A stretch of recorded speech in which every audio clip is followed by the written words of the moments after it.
At ayun na nga, ito na pinakahihintay ng lahat, no? Lahat kayo. So, alright. So, hanap lang tayo ng pwesto, no? Papakita ko na sa inyo yung sound. Alright.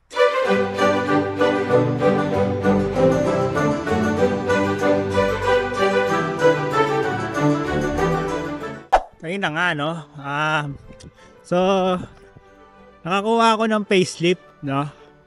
Nakakuha ako ng payslip ng company na pinapasukan ko at company ng mga kaibigan ko dito sa Hungary. Mga Pilipino sila, no? Disclaimer lang guys, no? Disclaimer. Kasi alam naman natin ngayon 2025 nagbago yung batas dito, no? Yung labor law. Especially may kinalaman sa sahod dito sa Hungary. So, kung before kung napanood nyo tong video na to, ayan. Kung napanood nyo yung video na yun nasa likod, nasa taas nyo, ano yan wala na yan. Hindi na yan totoo. I mean, may changes na kasing nagbago, no? Changes na nga bago pa. Yung sahod ng mga may anak na may tatlo, may anak lang dalawa, may anak na isa, saka mga binata, pare-pares na kami. Pare-pares na lahat ng dito. Ang taxes. Wala nang benefits, no? Kahit marami kang anak, may anak ka, or binata ka man, pare-pares na kayo ng tax. Alright, so disclaimer guys, no? So, hindi ako yung financial advisor o parang labor expert dito sa Hungary. So, nagbabase lang tayo sa nare-receive nating sahod. At sa nababalitaan natin dito, yung Daily News Hungary, ganun. So, doon lang tayo nagbabase, no? Dito gawa-gawa lang, no? Alright. So, tapos, meron kasing nagko-comment, no? Sabi niya, i-convert ko na raw sa ito na nga, sorry naman po, madam, sir. Ito na nga, i-convert. Lalabas ko sa screen, no? Alright, hanap lang tayo ng pwestong mapapag-ayuhan natin, upuan para habang binabasa ko sa inyo, pinapakita ko sa inyo at the same time kung anong mga payslip yung meron ako ngayon, no? So, tinakpan ko yung mga numbers dyan, tapos yung mga pangalan nila para sa privacy, security nila. Alright. So, hanap lang tayo. Saan na ba ako? Naliligaw na ako Baka marip ako. So, yun na nga. Nakahanap na tayo ng pwesto. So, tara, bibihin na natin. So, ito makikita nyo sa screen nyo, no? So, tara. Unahin natin yung pinaka mataas na sahod. Doon tayo, mag-umpisa. Alright. So, ito na nga, no? So, ito makita sa screen nyo, makita nyo ito ProHuman, di ba? Yung ProHuman is, ito ay under ng saan yun? Okay. Itong ProHuman is yan, no? Samsung. Ito niya, Samsung yan. So, makita nyo yung date yan, no? January 2025, payslip yan, no? So, bago-bago yan. So, ito na. Kaya ako gumawa ng video na to, parang yun nga, kasi nga, di ba, nagbago ng law tungkol sa tax benefits. So, mag-umpisa tayo. So, ang basic niya is 389, no? Malaki.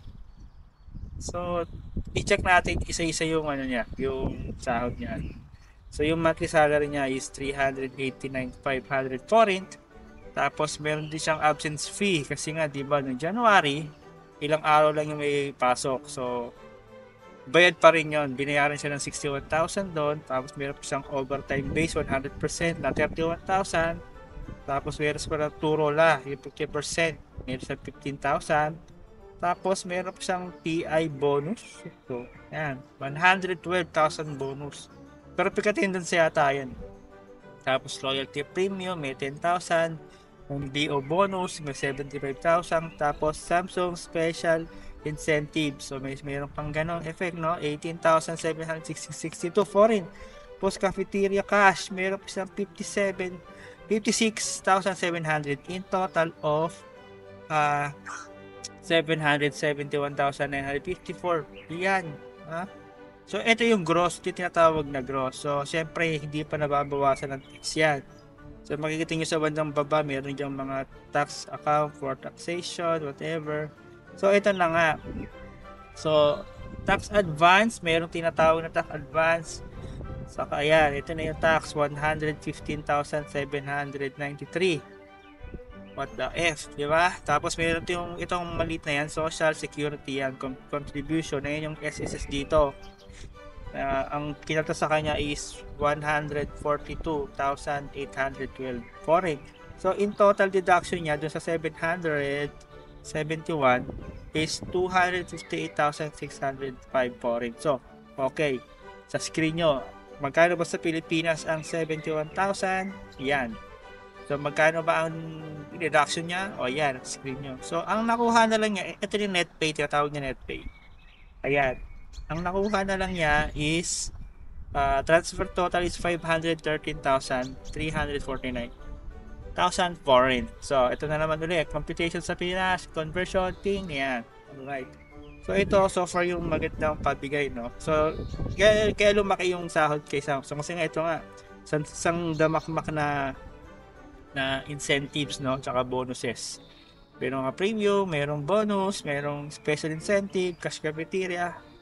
So sumunod, doon taman tayo sa sumunod na medyo may kalakihan ng bayad, no? Medyo sakto yung na yung sahod. So ito namang agency na to, itong employer na to is si Get to Work Trend, no?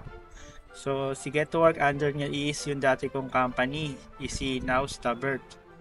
Yan, Now Stabert. Diyan ako dating trabaho, no? So, pero hindi ito yung agency ko dati. So, tinakpan ko na yung mga dapat takpan. So, ito na nga. Yung base salary niya is, ang nakuha niya is 302. No? Tapos, meron din siyang overtime complement, 50%, 20,000. Overtime base time, 100% is 41,000. Tapos, cafeteria is 21,500. Tapos meron siyang other payments. So meron siyang 30,000.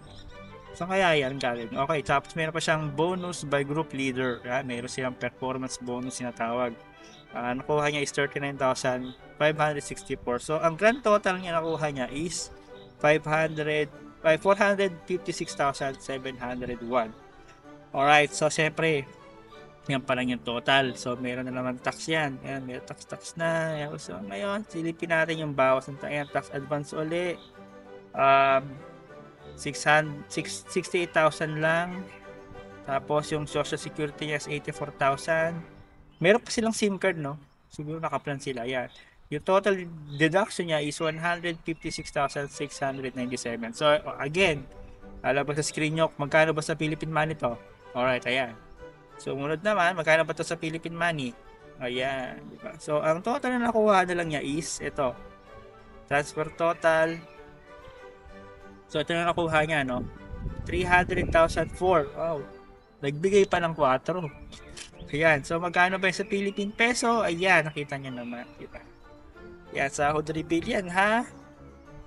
Ito, check natin yung date. Baka sabihin nyo, ayan, o, date yan, ha? O, ayan. Nung March lang to, 2025, March 5, alright. So, bagong-bago pa lang to. So, next, yung sahod na walang overtime, tapos talagang sakto lang, no? WHCKFE, yan. So, okay na sa nagpasahod, ganun din.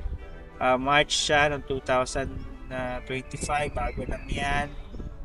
Alright, so ito na nga. Kita ko na, no? Yung pay salary is 348,000 foreign.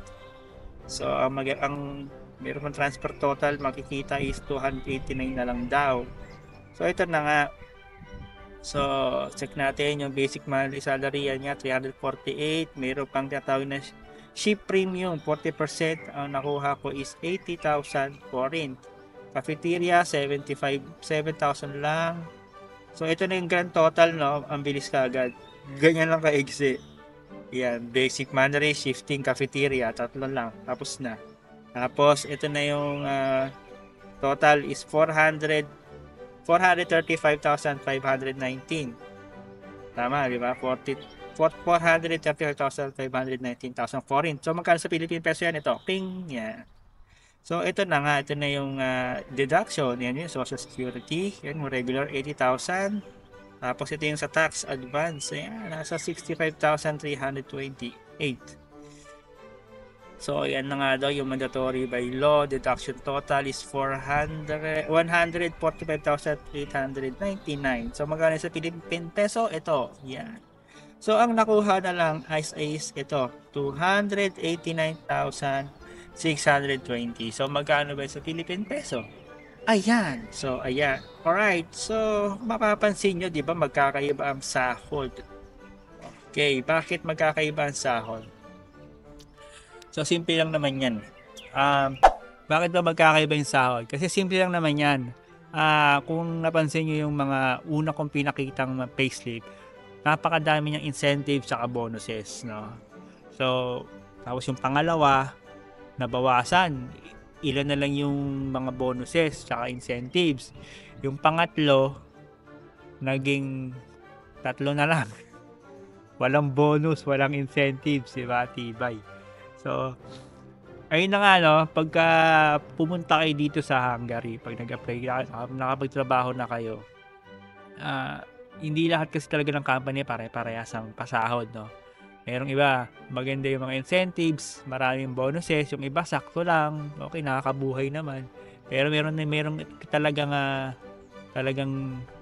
minimum wage ka lang talaga. Tapos tamang oras lang, wala silang bonuses or perfect attendance, wala silang ganon. So, yun. Meron pa nga akong isang alam na na mas mababa pa nga dyan yung meron kasi ako naririnig lang pero di ko pwedeng agad yung dun sa company daw na Flex, no, napakababa daw na pasahod doon. Sa pangalawa daw yung Lenovo, ewan ko lang kung ano totoo yun, pero yung kasi yung mga kwento-kwento dito ng mga ibang Pilipino yung mga bababa talaga yung bigay, kaya unfortunately nagko-cross country na sila, nagra-runaway na sila, so suntok sa buwan. So ayun, ano bang masasabi ko? Alright, ako yung nakita nyong payslip na huli, sa akin yun. Okay, alright. Di ba, mababa. Kasi nanggaling ako sa malaki. Dati sumasahod nga ako nung mga 370, 400. Ngayon, biglang lagpak sa 289, 270, di ba?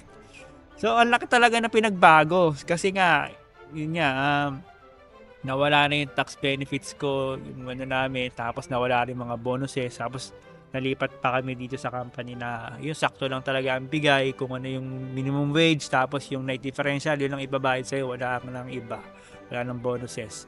Although merong cafeteria, pero okay na rin, di ba? Kaysa nandiyan ka sa Pinas, wala kang kinikita. Ganun lang, ano pa ba? So ayun, tiyaga-tiyaga lang, no? Kung ang napuntahan mong company dito is maganda ang pasahod, okay na yan kasi maganda naman dito yung cost of living, hindi naman ganun kalaki. Mababa pa nga para sa akin no? Tsaka mura karne, mga gulay, nakakabili ka naman, ganun. Tapos hindi ka bugbog sa trabaho kasi merong iba dyan, 12 hours yung duty, may 10 hours. Rito sa napasukan ko, 8 hours duty lang kami. So, hindi kami bugbog, hindi pressure, walang quota, ayun lang, sakto lang. Ano pa ba? So far, so good. Maganda yung accommodation yung nakikita nyo sa likod ko. Ayan. Yan yung accommodation namin, maganda. Smart hotel ang tawag, motel, yan. Kasi ito yung nasa likod ko, smart room to yan, yan. Hotel din yan. So, marami kaming Pilipino sa Denso, no? So, alright, so ganoon na lang guys. So kung nagustuhan niyo naman yung video ko, no? Kung nagkaroon kayo naman kayo ng idea dahil sa akin, no? Subscribe naman, tsaka like niyo na rin. I-share niyo na rin sa mga kakilala niyo. Kung magkano na ba yung updated na pasahod sa Hungary ng 2025. Share niyo na yung video ko, alright. So, tulungan niyo ako makaabot ng 100,000 subscriber, no? Ilang naman simple lang naman So, yan, papasok na yung summer dito kaya ganun. Yan, naka-jacket na lang ako na manipis. Okay, tapos nagkakaroon na ng dahon yung mga puno ngayon. So hanggang guys, hanggang dito na lang guys yung vlog ko. Kung nagustuhan nyo, i-like and share nyo na rin. Ingat kayo palagi dyan sa Pilipinas. So kung gusto mag-abroad, ipurso nyo lang. Kung may paraan, kaya kung may pangarap, may paraan. Kung ayaw, maraming dahilan. Ganun lang yun. Tsaka samahan nyo ng dasal. So hanggang na lang guys. So ingat kayo palagi. So God bless. So sa susunod na vlog ko, ito, tungkol naman sa mga nagra-run away. Alright. Kasi bibigyan ko kayo ng tip kung saan yung pwede puntahan. So, ay, ingat kayo palagi sa God bless. Peace.